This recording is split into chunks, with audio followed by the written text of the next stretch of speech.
एक कैंडल एक कहानी कहती है कि भैया इस पर्टिकुलर कैंडल में कितने बायर्स है और पर्टिकुलर कैंडल में कितने सेलर्स है।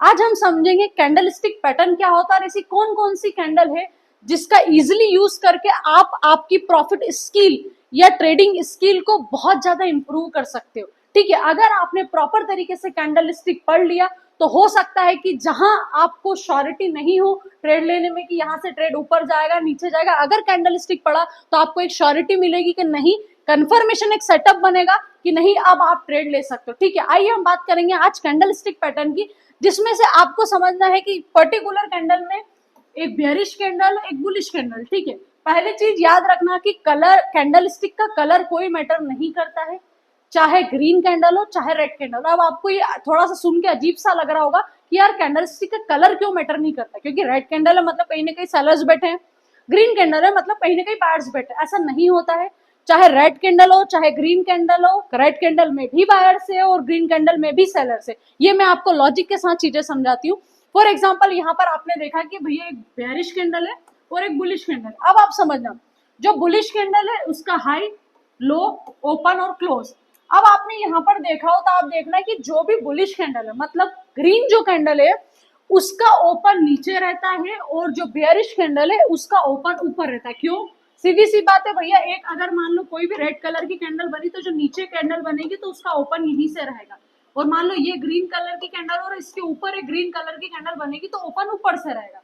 ठीक है, अब आप देखो कि ये जो बड़ी बड़ी वीक है, जैसे यहाँ पर ये वीक है, इसको अपर शेडो बोलते हैं, इसको लोअर शेडो। ठीक है, हाई और लो। अब एक एग्जांपल के थ्रू आपको समझाती हूँ कि ये क्या होता है हाई, क्या होता है लो। ठीक है, फॉर एग्जांपल के लिए आप एक मंडी में गए और मंडी में जाके आपने बोला कि भैया जो एप्पल की गाड़ी है वो एप्पल की गाड़ी आपको सेल करनी है। अब सेल करने का मैंने आपको टाइम बताया कि भैया 9:15 पे आपको मंडी में जाना है और 3:35 पे आपको वहां से बाहर आना है। मतलब एक मार्केट में गए आप, उसकी मैंने प्राइस दी थी कि पर केजी एप्पल मैंने दिए थे आपको 100 रुपए की, कि 100 रुपए के पर केजी एप्पल थे। ठीक है, अब आप गए मार्केट में, अब जैसे ही आप मार्केट में गए एक व्यक्ति आपके पास आया और उसने बोला एक काम करिए 95 रुपए में मेरे को आप एप्पल दे दीजिए, मतलब 95 पर केजी। तो आपने बोला नहीं 95 में आपको सेल नहीं करना था। क्यों? क्योंकि जो आपकी बाइंग प्राइस थी 100 उससे वो लो था। ठीक है, अब लो था तो आपने उसको सेल नहीं किया। ठीक है, अब आप मार्केट में और घूमे, घूमते घूमते एक व्यक्ति आपके पास आया जिसने बोला कि एक काम करिए आप मेरे को 110 रुपए में दे दीजिए। ठीक है, लेकिन आपने बोला कि 110 रुपए में दे देता हूँ। ठीक है, लेकिन सामने वाले व्यक्ति ने क्या आपको बोला कि यार 110 में मैं ले लूंगा लेकिन आधी क्वांटिटी लूंगा, मतलब पूरी गाड़ी नहीं लूंगा। गाड़ी के अंदर फॉर एग्जांपल अगर 20 किलो है तो उसने बोला मैं 10 किलो ले लूंगा, 10 किलो में नहीं ले सकता। ठीक है, तो आपने बोला नहीं मेरे को मेरी क्वांटिटी पूरी सेल करनी है। ठीक है, तो आपने क्या बोला मैं नहीं दे सकता आपको। फिर आप घूमते फिरते आए, फिर आपने किसको, एक और व्यक्ति आपके पास आया और आपने बोला, उसने आपको बोला कि यार 105 रुपए में मैं आपसे पूरी गाड़ी दे रहा हूँ आपको। ठीक है, आपने क्या करा 105 रुपए में उसको पूरा सेल कर दिया। ये एग्जांपल समझ आया? अब देखिए इसको कैंडल से कैसे रिलेट करते हो आप। फॉर एग्जांपल के लिए मैंने आपको बोला आपकी ओपन प्राइस क्या थी, जिसमें आप मंडी में गए ओपन प्राइस थी आपकी 100 रुपए पे। ठीक है, यहाँ पर 100 रुपए पे ओपन प्राइस थी। ओपन प्राइस के बाद आपके पास एक व्यक्ति आया था जिसने लो प्राइस लगाई थी। लो प्राइस क्या लगाई थी आपके पास 95 की, मतलब इसका लो क्या हो गया 95। और एक हाई था जो 110 का जिसने आपको लगाया था, लेकिन आपने उसको सेल नहीं किया था। आप और थोड़ा बहुत ऊपर नीचे मार्केट में घूमे, आपने सेल किया उसको 105 पे। ठीक है, ये एग्जांपल समझना। देखो अब कैंडल का जो ओपन था वो ओपन हुआ कैंडल का कौन सी पे, 100 रुपए पे ओपन हुई थी। ठीक है, क्लोज हुई थी आपकी 105 पे, हाई गया था 110 और लो है 95। ठीक है, सेम आप जैसे मार्केट में बाइंग सेलिंग करते हो सेम ऐसे ही इसमें बाइंग सेलिंग होती, और कैंडल आपको यही बताती है कि कितनी प्राइस हाई जाने के बाद गिरी है और कितनी प्राइस गिरने के बाद उठी है। ठीक है, अब मेरा ये मानना है कि अगर कैंडलस्टिक आपको पढ़ना और कुछ सीखना है कैंडलस्टिक से तो सबसे पहले उसका नेचर समझो। मतलब कुल मिला के कि ये कैंडल ग्रीन बनी रेड बनी डजंट मैटर, आपको ये समझना है कि ये जो वीक है ये वीक की कितनी इंपॉर्टेंस है कैंडल में, और ये वीक की इंपॉर्टेंस ही आपको बताएगी कि भैया आने वाला जो मार्केट है अगर 4 कैंडल भी ग्रीन भी बन रही है तो भी आपको पता चलेगा कि इस ग्रीन कैंडल में भी सेलर्स बैठे हुए हैं, तो हो सकता है कि 4 कैंडल ग्रीन बनाने के बाद वहां से मार्केट गिर जाए।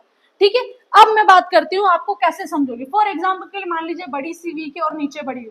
अब कोई भी आप कैंडल देखो ना, फॉर एग्जाम्पल अगर आपको थोड़ा बहुत भी नॉलेज हो कैंडल स्टिक का, तो आपने अगर चार्ट देखा होगा तो चार्ट में आपने एक चीज देखी होगी कि कभी भी एक कैंडल बनी 2 कैंडल बनी, 3 कैंडल बनी, 4 कैंडल बनी, ठीक है। अब आपको दिख रहा है बड़ी बड़ी डंडियां बनती है, मतलब ऊपर भी बड़ी वीक बनती, नीचे भी वीक बनती। अब आपको समझना ये है कि कभी भी मार्केट अगर ये आपका सपोर्ट है और ये अगर रेजिस्टेंस है, फॉर एग्जांपल यहाँ से मार्केट बार बार उठता है और यहाँ से मार्केट बार बार गिरता है, तो जब भी मार्केट आपके सपोर्ट से उठने की कोशिश करे और नीचे बहुत बड़ी बड़ी वीक बन रही हो, मतलब जैसे फॉर एग्जाम्पल के लिए आप समझ लिए कोई कैंडल बनी जिसमें इतनी बड़ी वीक है और बॉडी इतनी सी है, मतलब कहीं कहीं ना कहीं आपने देखा कि जो आपकी 100 रुपए की प्राइस थी वो प्राइस मान लो 85 पे आई थी, मतलब बहुत ज्यादा लो लगा था। लो लगने के बाद फिर प्राइस उठ के आपकी हाई पे चले गए और हाई पे बिकी, मतलब क्या आपको इससे एक कंसेप्ट तो समझ में आया कि मैम बायर्स तो मार्केट में अच्छे खासे थे, तभी पूरा इतना लो लगने के बाद भी मार्केट वहां से उठ गया, ठीक है। अब ये वीक है ना, सिर्फ आपको कैंडल की वीक को दिमाग में ध्यान रखना कि किधर वीक ज्यादा है। ऊपर वीक ज्यादा है, एक सीधा सा कंसेप्ट, मार्केट में सेलर ज्यादा है। नीचे वीक ज्यादा है, एक सीधा सा कंसेप्ट है, मार्केट में क्या है, बायर्स ज्यादा है। सिर्फ ये देखना, नीचे वीक है मतलब बायर्स ज्यादा है, ऊपर वीक है मतलब सेलर ज्यादा है। दोनों तरफ वीक है मतलब भैया इस पर्टिकुलर कैंडल में बायर्स भी है, सेलर्स भी है, ठीक है। अब इसके जो ये फर्स्ट पार्ट था, इसके जो नेक्स्ट पार्ट में हम प्रॉपर तरीके से हर पर्टिकुलर कैंडल स्टिक को डिस्क्राइब करके समझेंगे कि भैया हेमर क्या होता है, इन्वर्टेड हेमर क्या होता है, डोजी क्या होती है, ग्रैवस्टोन क्या होती है, ड्रैगन फ्लाई क्या होता है, स्पेनिंग टॉप क्या होता है। हर पर्टिकुलर कैंडल को अलग अलग तरीके से प्रॉपर तरीके से डीप में समझेंगे, ठीक है। आई होप आपको एक इंट्रोडक्शन कैंडल स्टिक का अच्छा लगा होगा, और अगर वीडियो अच्छी लगी तो प्लीज लाइक और सब्सक्राइब कर देना। और नेक्स्ट वीडियो जो बनेगी वो आपका हेमर, इन्वर्टेड हेमर और मॉर्निंग स्टार और इवनिंग स्टार की बनेगी, ठीक है। Thank you so much.